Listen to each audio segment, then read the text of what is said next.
আপনি কি কখনো এমনটা অনুভব করেছেন? সারাদিন নিজের কাজে ব্যস্ত ছিলেন, মন ছিল একদম শান্ত, কিন্তু ঠিক যখনই আপনি আল্লাহু আকবার বলে নামাজ শুরু করলেন, হঠাৎ করে দুনিয়ার হাজারো চিন্তা মাথায় আসতে শুরু করল। ভুলে যাওয়া পুরনো স্মৃতি, জরুরি কাজের কথা, কোথায় কি রেখেছেন, কার সাথে কি কথা হয়েছে, সব যেন একসাথে মনে পড়তে থাকে। কেন এমন হয় জানেন? ইসলামে বলা হয়েছে, যখন একজন মুমিন বান্দা তার রবের সামনে দাঁড়ায়, তখন এক বিশেষ শয়তান তাকে বিভ্রান্ত করার চেষ্টা করে। হাদিসে যার নাম এসেছে হিনজাব, এই হিনজাবের একটাই কাজ, আপনার নামাজ নষ্ট করে দেওয়া। আপনি যতক্ষণ দুনিয়ার কাজে ব্যস্ত থাকেন, সে তত্ত্বা সক্রিয় হয় না, কিন্তু নামাজ শুরু করলেই সে আপনার মনে ও কানে ওয়াসওয়াসা দিতে শুরু করে।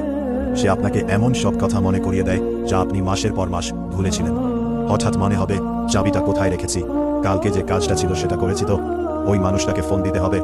এভাবেই সে আপনাকে এতটাই ব্যস্ত করে ফেলে যে আপনি ভুলেই যান আপনি কার সামনে দাঁড়িয়ে আছেন। এমনকি কখনো কখনো আপনি নিয়েই বুঝতে পারেন না 2 রাকাত পড়েছেন নাকি 3। রাসূলুল্লাহ সাল্লাল্লাহু আলাইহি ওয়াসাল্লাম আমাদের এই সমস্যার সমাধানও শিখিয়েছেন। যখন নামাজে মনোযোগ বিচ্ছিন্ন হতে থাকে, তখন আল্লাহর কাছে আশ্রয় চাইতে হবে। মনে মনে পড়ুন, আউযুবিল্লাহি মিনাশ শয়তানির রাজিম। তারপর হালকাভাবে বাম দিকে 3 বার ফু দিন। মনে রাখবেন, নামাজ শুধু কিছু শব্দ পড়া নয়, এটা হলো বান্দার সাথে তার রবের সবচেয়ে গভীর সম্পর্কের মুহূর্ত।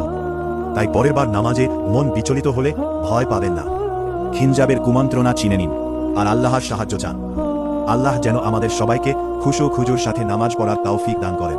আপনি কি কখনো এমনটা অনুভব করেছেন? সারাদিন নিজের কাজে ব্যস্ত ছিলেন, মন ছিল একদম শান্ত, কিন্তু ঠিক যখনই আপনি আল্লাহু আকবার বলে নামাজ শুরু করলেন, হঠাৎ করে দুনিয়ার হাজারো চিন্তা মাথায় আসতে শুরু করল। ভুলে যাওয়া পুরনো স্মৃতি, জরুরি কাজের কথা, কোথায় কি রেখেছেন, কার সাথে কি কথা হয়েছে, সব যেন একসাথে মনে পড়তে থাকে। কেন এমন হয় জানেন? ইসলামে বলা হয়েছে, যখন একজন মুমিন বান্দা তার রবের সামনে দাঁড়ায়, তখন এক বিশেষ শয়তান তাকে বিভ্রান্ত করার চেষ্টা করে। হাদিসে যার নাম এসেছে হিনজাব, এই হিনজাবের একটাই কাজ, আপনার নামাজ নষ্ট করে দেওয়া। আপনি যতক্ষণ দুনিয়ার কাজে ব্যস্ত থাকেন, সে তত্ত্বা সক্রিয় হয় না, কিন্তু নামাজ শুরু করলেই সে আপনার মনে ও কানে ওয়াসওয়াসা দিতে শুরু করে। সে আপনাকে এমন সব কথা মনে করিয়ে দেয় যা আপনি মাসের পর মাস ভুলেছিলেন।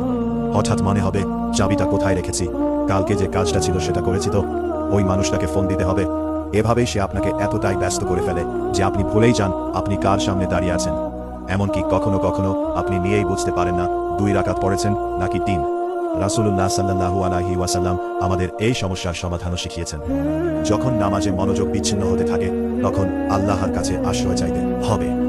মনে মনে পড়ুন, আউযুবিল্লাহি মিনাশ শয়তানির রাজিম। তারপর হালকাভাবে বাম দিকে 3 বার ফু দিন। মনে রাখবেন, নামাজ শুধু কিছু শব্দ পড়া নয়,